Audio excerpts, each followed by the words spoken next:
Welcome to the Talent with Purpose Project podcast. If you dream of making it in film, fashion, television, or theater, you're in the right place. Join us as we connect with today's top talent agents, managers, and casting directors, as well as performers who started out just like you, bringing you insider insights and expert guidance to help you shine in the performing arts.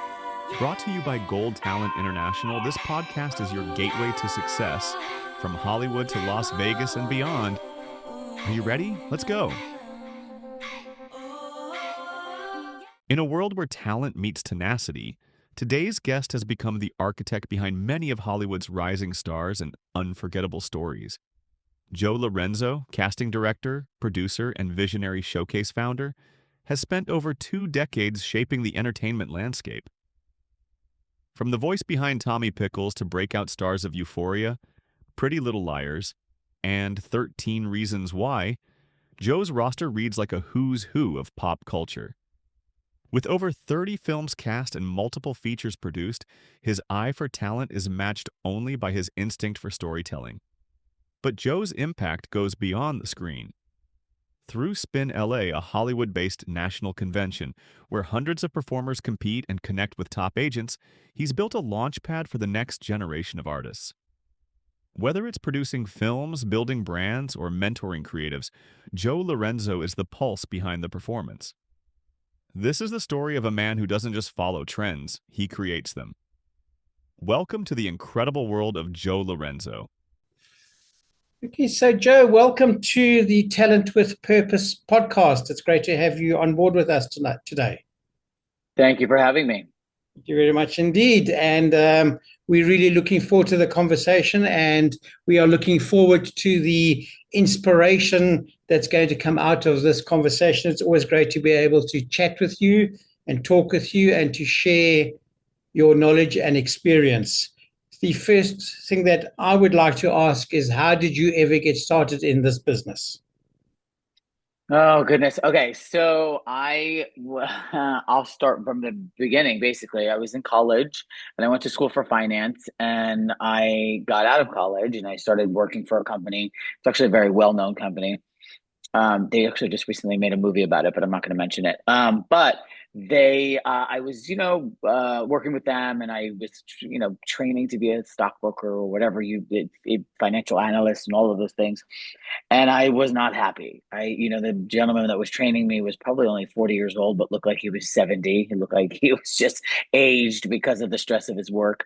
And what you see in that movie with, was it Ben Affleck, Boiler Room underneath, like that whole thing, that's kind of really what it is. I mean, especially this almost 30 years ago. But then I was having lunch with a friend of mine who owned a development company that went to another event. And she said, I have a friend that's looking for an assistant in her management company, and would you be interested? And I said, sure. I'd only been to LA one other time, and because born and raised in New Jersey, school in New York, all that kind of stuff. And I said, okay. So I went and interviewed, and I got the job, and I came out. That was, however long ago, and I loved what I was doing with them, and then I became basically a manager there, talent manager, representing talent, pitching talent. She was sort of more old school. She didn't pitch talent, and I did, and all of her talent was getting in like crazy. And they were like, wow, it's because of this new young blood, basically. And so I realized, well, gosh, I could probably do this on my own.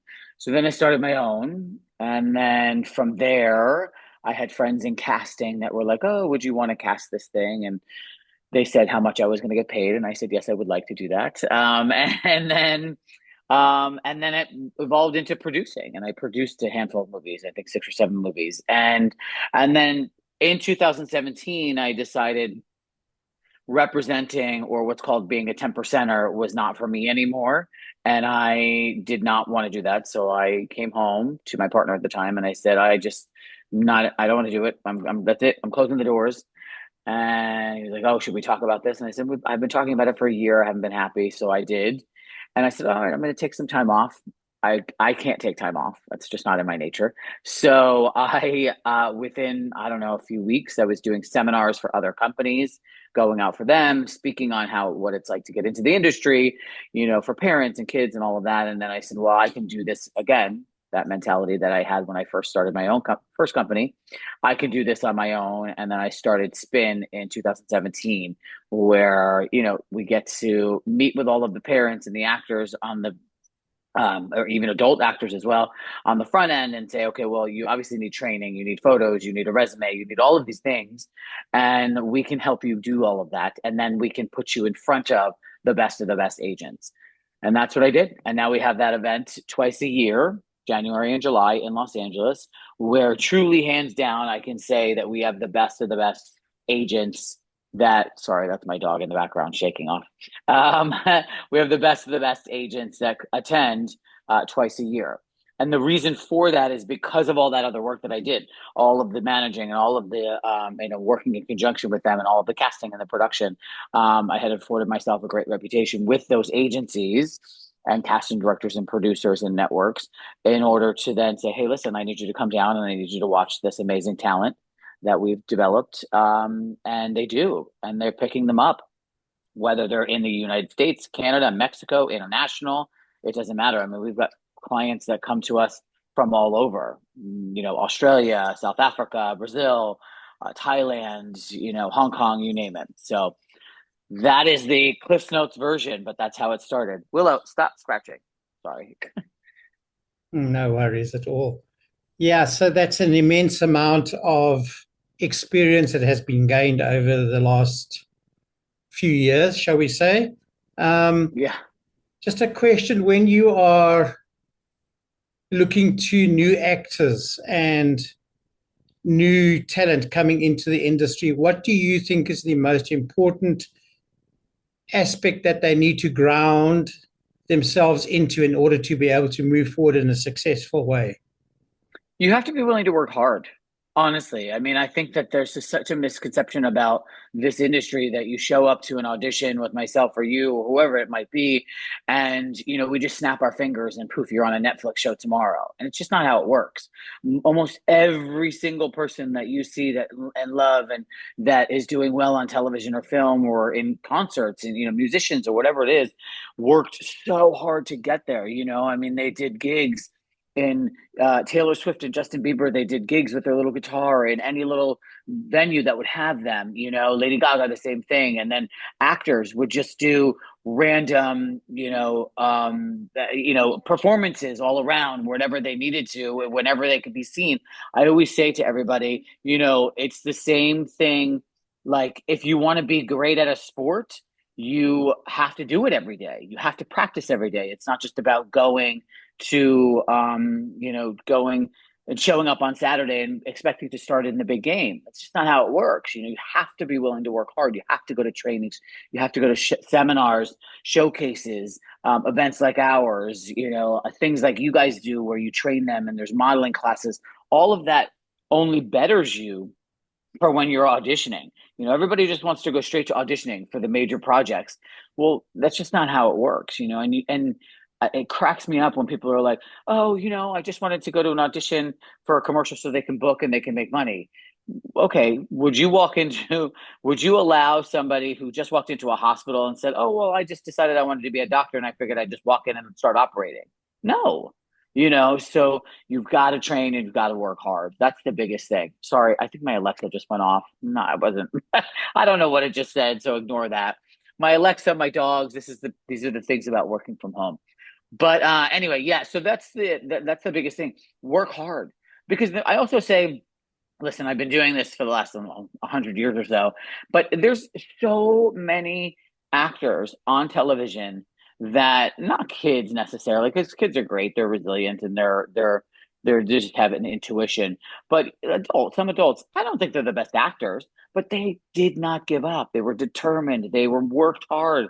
They were in classes every week. They were doing local plays, local workshops, all of that. So the biggest thing is work hard. Don't think anybody's just going to hand you something. And I think one of the important things that new incoming talent needs to really take on board is the understanding that this is a business. Show business is a business, and talent is not enough. Yeah. It's true. The business part is what everybody forgets. They forget that, not only do you have to do the classes and the workshops and all of that kind of stuff, but you have to be your own business where, when you're getting paid, you're making sure that your agent and manager are getting paid. You're making sure that you're putting that money into an account that you can save for later. You're making sure that, because a lot of times when actors do things, kids and adults, they're what's called independent contractors. They're only contracted for that one part or that one role at that time, if it's a guest star or co-star, and then they've got to move on to the next thing. Well, a lot of actors, they're, especially adults, well, they keep thinking that those things are going to keep coming. You have to act like, listen, we don't know when the next job is going to come. Luckily with kids, it's a little different because everyone's much more forgiving what's on their resume. You know what I mean? I mean, with adults, it's like, well, if you're 35 years old and why haven't you had a couple things, even plays, why haven't you done anything? Are you just starting? That's okay too. Tina Fey, Morgan Freeman, they've all started later in life. I think Tina Fey started at 47. You know what I mean? That's okay.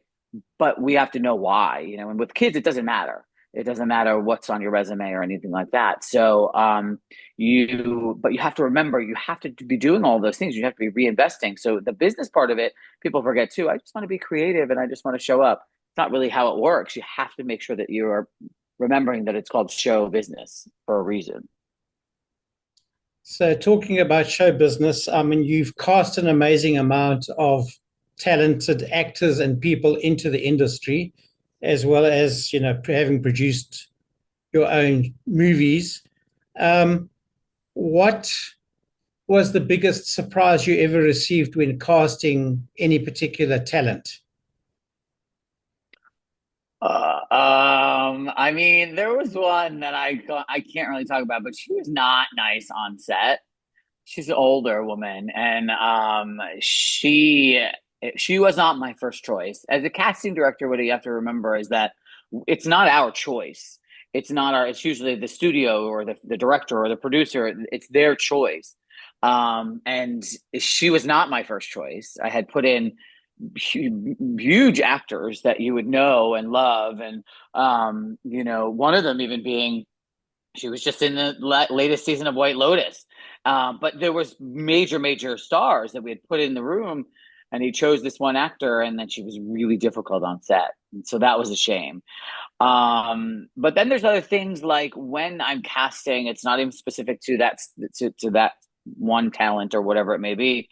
But I was casting a project, and I remember we were in our producer sessions. And when you're in a producer session, it's not just me and the camera and my assistant or whatever. It's me and like 5 other people, 10 other people sometimes in a room. You're in front of a firing squad, and these are the people that are all making the decisions. And I think at the time it was 5 or 6 of us. And, we were doing multiple roles, and all of these roles were coming in, and we were getting them. Okay, this is our choice. This is our second choice. Because you always have to have a backup just in case, whatever. And so this one girl came in, and she was my first choice and everybody else's first choice, except for one producer. And we were like, oh yeah, that's her, hit her or whatever. And once we say that, we're like, great, our job is sort of done. I mean, we may have other roles for the day, but we know we're getting our jobs done right along the way for each role. And so everybody down the road, like, yeah, that's her, it's her. And he was like, absolutely not. And we were like, why? Why? It doesn't make any sense. She really was great for the role. He goes, no, she looks like my ex-wife.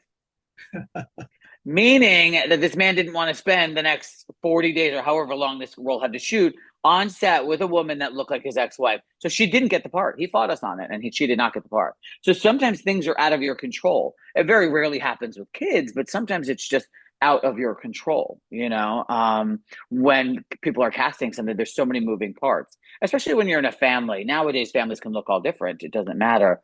But like the Connors is a good example of that. There are a lot of kids of different ethnicities and things on that show. And so they don't all have to look like they are from one, set of parents or whatever. So that's great nowadays. But it's just, you never know. Honestly, you never know when you're casting something, what's going to come down the pike and say, no, that person's just not right. Or I worked with that person before and I don't like their parents, or I don't like, and that's happened. That happened once where it was the brother of a very well-known actor, and they were like, no, absolutely not. We don't like the mom. We don't want to work with her. We worked with her once and we don't want her on set. So that happens too. People remember, especially that's part of a big part of my job as a casting director is to remember faces, but also remember how was this person on set? How were they to deal with? Because you have to remember we're working with them for quite some time. If you're in a Marvel movie, you're working with them for like 6 months to a year. It's crazy, but you're working with these people for quite some time. So if they're not, you don't want to be around them, or they're not great on set, or they're late, or this or that, or whatever. That catches up to them. So all of those things come into play. That's where the business comes back in. Don't be late. Show up on time. Be prepared. Be in the wardrobe that you need to be in if you were asked to wear your own wardrobe, and just be kind. I constantly say this, kindness costs us nothing. Just be kind to everybody, and we'll get through our days much easier. You're with the Talent with Purpose podcast, where passion meets action and stories light the way. If you're interested in watching new episodes, please remember to subscribe by hitting the bell icon.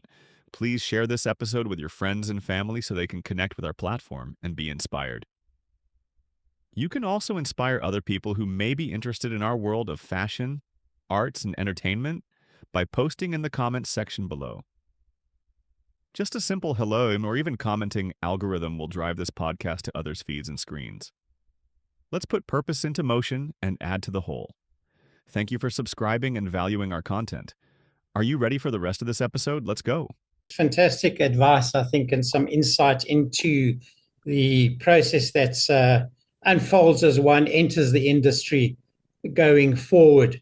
So I don't think we could easily pinpoint what the most important thing is for any new talent to achieve or to offer going into the industry, whether it's their lines. I mean, they've got to fully understand their role and their process. Mm-hmm. I think the issue is that a lot of people nowadays with social media and things, they're like, oh, you're so pretty, or oh, you're so cute, or oh, you're so attractive. You should try, And I'm constantly saying to people that I meet and to actors that I meet, and including the kid that just won our overall talent, Radley. He's amazing, but he's a very good looking kid. I say, but like that's a bad thing, but he is a very good looking kid. And I said to him, he got almost 30 callbacks. He got he's doing so well. He's going to be rep by the best manager and agent out here. But he, and this was just, 40 days ago at our July event. But I said to him, I said, Radley, I know you're getting a lot of recognition. First of all, you did a great job. He did, because they watched his performances and things like that. But also he's great looking. So it's easier to get him in the door, but that's going to get him in the door. It's not going to keep him there. So he knows, he understands he's a good kid. Has got a good work ethic. So he understands he's got to work hard, because there's also a dime a dozen of those, good looking people in this industry. So what's going to set you apart? And it's working hard.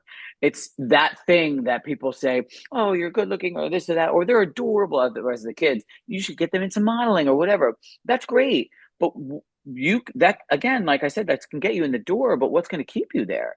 The fact that you're going to classes and you're working hard and all of that. There is no one template anymore. There used to be, you had to look like Cindy Crawford to be a model. You had to, or Giselle or whatever. You don't have to anymore. If you look at Project Runway right now, we actually started watching the new season, and the models that come down the runway, they're all gorgeous, but they're all shapes and sizes. They're not one size fits all anymore, And so, and I have a very dear friend who's the vice president of a big modeling agency, and she works with lifestyle models. That's what they call the plus size nowadays, because it's not just plus size, it's lifestyle where you may look a little different. Or Willie Harlow, I think her name was, but the one with is that alopecia? No, what is that? Or not alopecia, Yeah. but the skin that I'm talking about. And so I'm sorry for anybody that if I'm messing that up. I can't remember what it's called. But vitiligo, excuse me. And that is stunning. She's stunning. You know what I mean? Like, so it's different. It's not one size fits all anymore. You know, I mean, you got to look at somebody like Rico Rodriguez, who played Manny on Modern Family for 11 years. It was a chubby little boy when he first started. I put him in his first movie, and the kid, first of all, you're like, okay, he doesn't fit into every family, right? I mean, I love that it worked for Modern Family. Sofia Vergara, if you were just thinking one way, you'd be like, well, we have to have the most strapping, young, good-looking kid to play her kid, right? Her own kids are pretty good looking, but and not that Rico's not good looking, but they were just like, this kid was so funny. And when he came in to read for me for my movie as well, he was so funny and so charming and such personality that it didn't matter that he didn't fit the mold, right? So I just think there's not one size fits all anymore. It's whoever you are. Like I always say these in our seminars, like, if you're cute, be cute. If you're ugly, be ugly. You know what I mean? They might just be looking for that. So just embrace who you are. Also, last thing on this point is Joy Divine Randolph, when she won her Oscar last year or 2 years ago for The Holdovers, she said, for so long I wanted to fit in, and now I just know I need to be myself. And that resonated with so many people, and it's the truth. Don't try to be somebody else. There's already Justin Bieber. There's already Angelina Jolie. There's already, Selena Gomez on when she started out on Disney and all that kind of stuff. Be yourself. That's the best advice. Yeah, I think that's one of the important things to understand is the authenticity within the self is to promote that and build that, because Yeah. that's realness. And we feel that it's important just to be absolutely real in the moment and also in your purpose in what's being projected, because that's sustainable. That's a reality. Well, another quick story about that is, Meryl Streep, who we all know to be probably the greatest of all time at this point. I mean, Katharine Hepburn as well, but there's a lot of great actors, but she really is right of this generation. When she was first auditioning, she went into, and said this on a talk show, Graham Norton talk show, and I love him. But she said, Dino De Laurentiis Sr., that family, Dino De Laurentiis and the De Laurentiis family, they produce a lot of movies. He had a huge office overlooking Manhattan, and his son saw her in a play.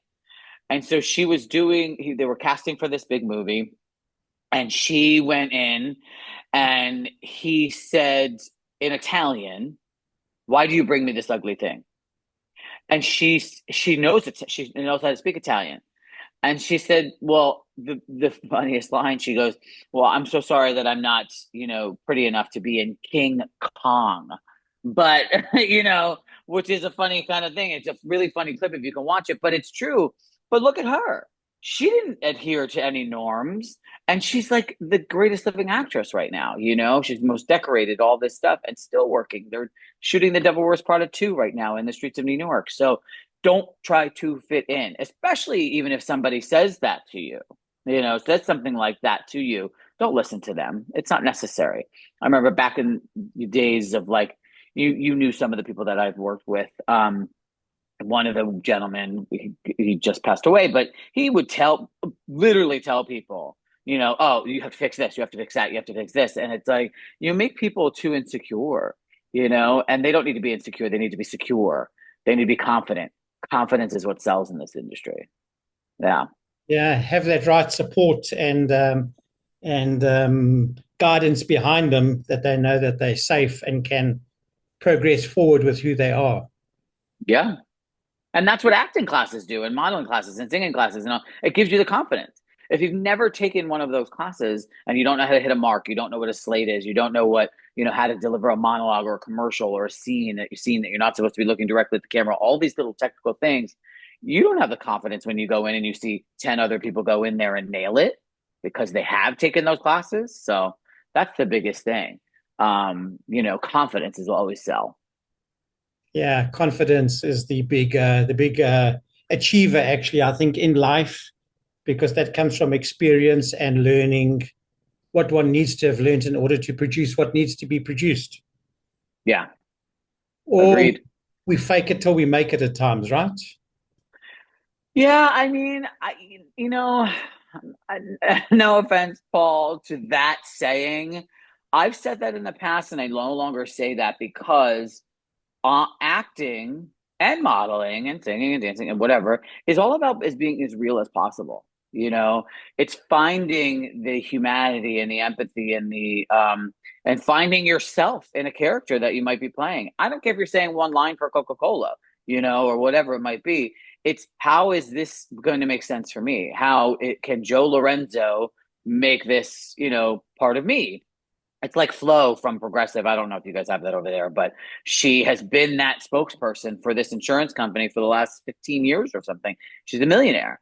But she went in there and they were just expecting sort of a mom type. But no, she went in there with this bright red lipstick and this crazy bob and this like quirky attitude. And it just worked for her because that's what she kind of is, you know?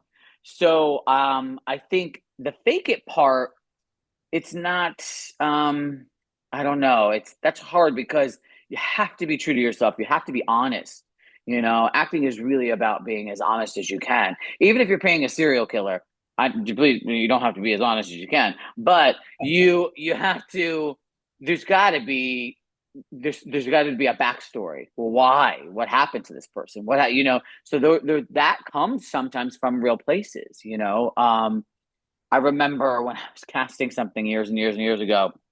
And I said, one of the agents said to me, you know, do you want them to come in character? Because that used to be a big thing. Come in character. We want to see it. It's sort of a method way of acting. And I said, well, not really. I said, they're playing a serial killer. I'd like to know that they're a nice person when they walk in the room. Then they can turn it on and then they can turn it off when they walk back out and shake my hand. You know, so I do want to know that you're kind of a real person in there. But, you know, there's got to be some sort of honesty behind it. Yeah. Yeah, plenty of serial killer movies and series going around. Yeah. The process of the lockdowns made many big changes in the world of entertainment. Do you think we'll ever go back to the previous way of everything being in room or in studio? No, I don't actually. I think everything is going to be done via self tape and Zoom, which is great for everybody in the world. I don't care where you are anymore because it doesn't matter where you are. You can now have the access to somebody like me in Los Angeles, somebody in New York, Miami, Toronto, major markets in South Africa, London, wherever it might be, right? You now have the access to that. I have friends and clients in Los Angeles that they still don't really go in person. It's rare. You know, I cast a pilot 6 months ago. No, more, 9 months ago. I cast a pilot and every single thing I did 11 roles and everything was done online, even chemistry reads. And here's why. Because the studios, listen, the studios in Los Angeles already have their spaces, right? So if they can give you an office, they'll just give you an office. If it's not attached to a studio, if it's being done independently, there's a television show called Hunting Wives on Netflix, and that was sort of done independently through Lionsgate, and nobody really wanted it. They were shopping it around, and my friend works at Roku, and she was like, we couldn't take it, and all this stuff, and so finally Netflix picked it up about a year and a half later, and so they when that person was casting or when they were doing production or whatever, if Lionsgate didn't have an office for them, they have to rent offices for them. Well, if they can do those things out of their home, they no longer have to have that added expense of renting offices for them and having overhead and all of that. So there are some things that are built in. Like I have friends that are heads of casting at Sony. They have their offices already. Sony has their lot in Culver City, you know, and so they're easily accessible to have their office. But some of their independent casting directors, no, they don't necessarily say, okay, we have to spend another $50,000 over the next 3 months for you to have offices so that you can cast this project. No, you can do it out of your home. We can all watch self tapes because they're all getting uploaded to some sort of portal, whether it be Actors Access, Casting Networks, or any of our own portals that we create. I've done that as well. They're all getting uploaded there, and then everybody can watch them. The director, the producer, all the creative executives. So I think, is it going to go back into person? No, I really don't. You know, I think we're going to see something soon that an entire movie is going to be shot online. Do I think that's going to be the way of the future? No. I mean, there's still going to be epic movies shot all over the world, Australia, New Zealand, and South Africa, all these different great, exotic, amazing places. But I think it's just not necessary. Even the pilot that I cast, I said, did you want me to come into the office? Because they're like 40 minutes north of where I am. And I was dreading if I had to go into the office because I don't like to drive and I hate LA traffic. And so, but they said no. They said as long as as long as we feel like we can get everything done online, you don't have to come to the office. So I don't feel like it's going to go back in person. I think that was the one thing that everybody realized that they could do was do everything online. And it's great for any of your people in South Africa, the people that we work with in Brazil and Hong Kong and Thailand and everywhere, UK, because you have access to the major projects. The major projects are always going to come out of Los Angeles. Los Angeles and New York are where the major projects are being created, right? They might shoot in Vancouver, they might shoot in South Africa or Australia and all these great places. And all of those great places have like their daytime soap operas and daytime television shows as well. But the major projects, you want to be in a Marvel movie, that's coming out of Los Angeles. So how do you have access to something like that? Like a friend of mine she's got clients, she lives in LA, but she's got clients in Australia. And all of her clients always self-tape. Whenever they book, they get flown in to shoot wherever they're shooting. So I think it's definitely going to stay the way it's staying, and they're going to revolutionize it a little, even better. Not just Zoom auditions, some way that they can have a bit more interactive, live type sessions and things. Yeah. So I definitely think it's going to stay the way that it's going to stay. It's a cost thing. They don't have to spend the money on the overhead. And as well as I do, if you can coach somebody or you can work with somebody online, which is just as equally as effective as doing it in person. Everybody always says to me about the coaching, I just want my kid to be in person. For what? We're not doing a recital. We're working on camera. We're working with Zoom. We're working with how you're going to look framing wise, what your color you're going to wear, what works with your pigmentation, all of that kind of stuff. Sorry, I am a little red. Actually, I got a little red at the beach. But you know what I mean? Like all of those types of things, because when you do your auditions, it's going to be online. It's not them going to look at you in a theater in a play. Long gone are those days. I used to have friends in casting executive positions that would go watch comedy shows, watch local plays and things like that. It doesn't happen anymore. They go to showcases now. They go to things online. They go to the things in person, like our event, because they can see everybody perform under one roof and they can make their selections there. So I definitely think, no, for your original question, it's going to keep going this way online. And that's great for everybody. Very exciting technology, the way that it's developing and running and growing. Yeah, and I think we have to continue to work with it. AI is coming. Listen, AI, I don't agree with in our industry as far as taking over and get using actors' likenesses and things like that. I don't agree with any of that. It should always be up to the actor to say yes or no to something or whatever, and not just have their likeness used. But I will say this about AI: I didn't use ChatGPT for the longest time, and I just wasn't using any of it.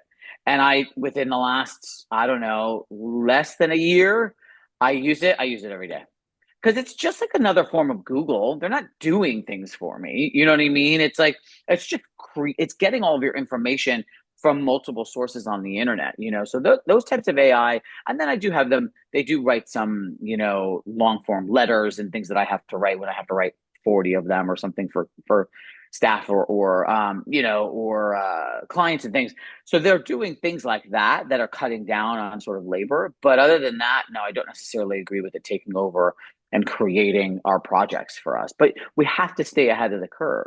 Me saying, oh, I didn't really want to get on AI. Everybody's doing it, so you have to kind of know what is out there. Yeah. Yeah, very exciting developments in the world. And it's all a form of creation. Yeah. So to me, the industry is about being a creator and bringing that aspects of creation into play. Yeah, I agree. So really exciting times. I've always wondered where the title of your company began in terms of being society performers. Is there a story? Yeah, so basically it started with my management company was Society Entertainment. And I created it. Well, the first was Joseph Michael and Associates. That's my first and middle name. And it sounded like a law firm. And so I allowed that to be for the first, I don't know, couple of years. But what happened was that this gentleman who does a lot in the Latin space, his name's Felipe, he came to me and he's like, I want to produce a little bit. I said, great, me too. Let's do it. Let's figure it out. And I said, okay, well, I need to create a name for my company that's like, you know how it says Paramount Pictures presents, or, Gold Talent presents, or whatever it might be, right? In front of the movie. Well, Joseph Michael and Associates presents didn't make much sense. Again, it sounded like a law firm. So I said, let me change the name. And this was only in the first few years. This was like 2000.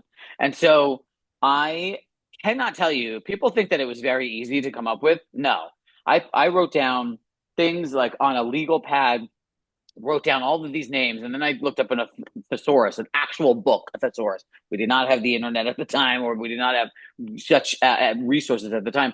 But I looked up all of these things that, what made the most sense. And society, I kept coming back to society. It's about what's going to make society happy, what's going to make all this stuff happy, right?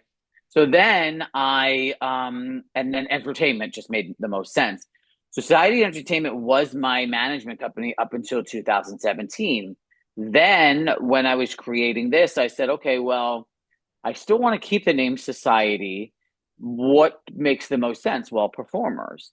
And so I said, okay, well, Society Performers, and then spin is Society Performers in Nationals, when people come to our nation to compete in acting, modeling, singing, and dancing. So for that, that's really, I know it's nothing exciting, but that's kind of where it started, and it does, people are always like, oh, I like the name. I'm like, thank you. But it makes sense because it's about, first of all, society coming in, wanting to be a part of the acting, singing, dancing, and modeling world. And then it's about society watching them and launching them, the agents, managers, and casting directors. And then ultimately, it's about society watching them. It's about them, being received in society. Listen, social media was not around when I created that. So it had nothing really to do with social media, but that plays into it as well now, because you can do things on social media, on TikTok, on Instagram, on Facebook, that you can get a following. You can get people to watch your cooking shows, or you can have some fun on there, all of a sudden get noticed, and then maybe get a part in a movie or something like that. That's not the traditional way of doing it, but social media also plays a part. So society actually encompasses a lot of things. Yeah. I wish it was more exciting, but that's it. Yeah. No, it's very exciting. And I think an important part of understanding of being in the industry is to be part of a society that delivers some forms of change and introduces new dynamics into the population of the world. Right. It's a part of a community. We're all part of a community. Whether you live 10,000 miles away from me, we're still part of a community, like what we're doing right now, And I think because we all love actors, we love models, singers, dancers, we love entertainment, we love theater, we love television, movies, commercials, whatever it is. We like to be entertained. We like to laugh. We like, so it's, and laughter is such a thing that binds people together. So does sorrow, but it is a community no matter what. And so we are the greater part of society. And what can we do to make society better? Make people laugh, make people cry, make people, feel something through your singing, your dancing, your modeling, your acting, or whatever. So, yeah. Now I'm realizing there's all these other meanings to it. I love this. So fantastic. Yes, I do feel that there are values that bind people together in the industry, and those values are what connect people together, and therefore we find others of like-minded attitude or approach for them to come into the industry. For us, that's very important to understand the dynamic of that process that needs to take place. It's not just about being a performer. Well, that's a great thing that you just said. It's about being part of something, right? Emma Stone, when she just won recently the Oscar for Poor Things, and she said this was about a group of people coming together greater than the sum of its parts, right? And because it wasn't just about one person; it was about this whole thing, and that's what movies are. They're about, and television shows and theater, right? It's all about, and fashion shows, everything that we do in this business, concerts. It's all of these moving parts. It's all of these people coming together so that the performer or the performance looks the best, right? But it is a community, and there's so many times that I've heard in my very long career that, especially with kids, he didn't belong, in sports. He just wasn't great at it, or he didn't belong in, academics were good for him, but he loves performing, loves this, or she loves to dance and she does it 20 hours a week or whatever. And she loves her community. She loves the people that she works with. It's a community. Once you are part of that, you feel like you belong. You feel like you are home. And that's because mostly everybody in our industry is supportive of the other person. There's so many interviews, if you can watch them out there, of women. There's these things called Hollywood Roundtable, and they have them on YouTube, and it's all these women, Nicole Kidman and whoever, all these great actors that do these things, usually around award season, and they all talk about what it means to be part of a community, and then they all talk about, especially the women, and I don't know why this is. I was raised by women. I have such admiration and respect for them, but they're pitted against each other. They think they're pitted, or they're said by other people that they're pitted against each other. It's just not true. I've always seen women and everybody on set be supportive of everybody. I've never seen, once or twice you get a bad apple on set, right? You get a cranky person or whatever, but I've just never seen a lot of strife and fighting and all of that. We work long hours. We work to make the best product, no matter what it is. Whether you're a production assistant or you're the head of costuming or whatever, it doesn't matter. You're there to make a good product.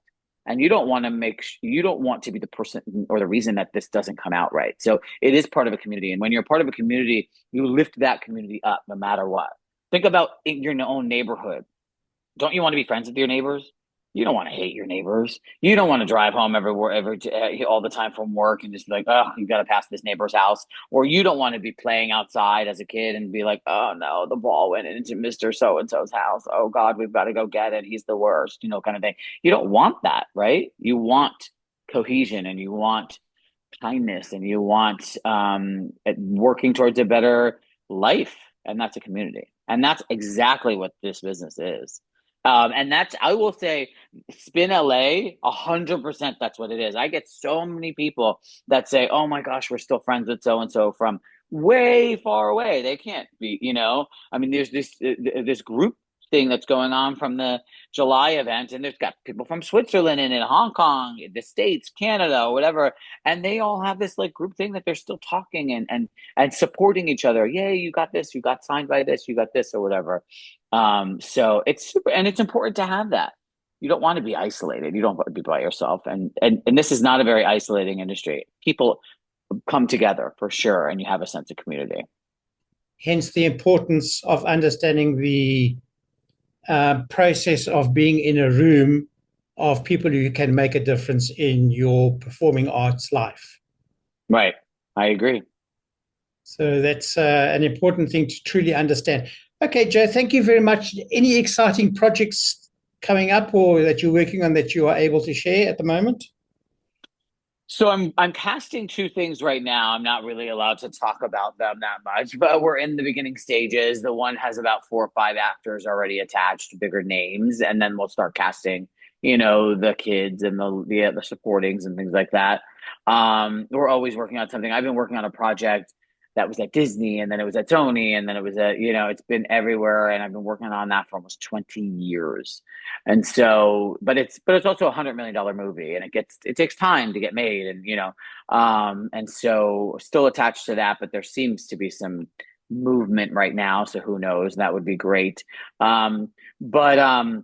I'm constantly doing parent seminars, and and then twice a year we do Spin LA, January and July in Los Angeles, where everybody gets to come and compete and have fun. And that actually, I will say, I cast a project not this July, but the July before that during Spin, because number one, I didn't want to give it up because I've worked with these producers many, many times, because if I don't do it, they'll go to somebody else, and I don't want them to then become best buddies with them and then not use me again for casting.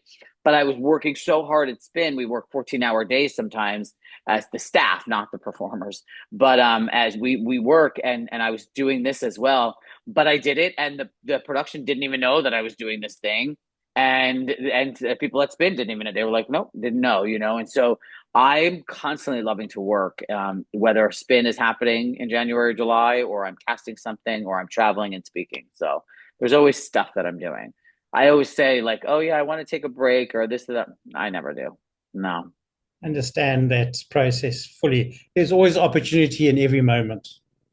Yeah. But I just am somebody that has to keep going. I don't know. I mean, even when I go on vacations, which is rare, like I'm actually leaving tomorrow, which is Thursday for me, and with Labor Day weekend in the States. And so we're going back to the Jersey Shore, which is where I grew up. And, my offices are closed from now until then. I'll still answer emails and text messages and things like that. So I never fully cut anything off. Yeah. Oh, that's fantastic. Joe, thank you so much for sharing your wisdom, your insight, your guidance, your information, your life with us during today's podcast. We really appreciate it. My pleasure. My pleasure. Thank you for having me. You know that I adore Paul and Nico. You guys are great. You guys do great things out there in South Africa. So anything I can ever do to help anybody ever has any questions, I'm here.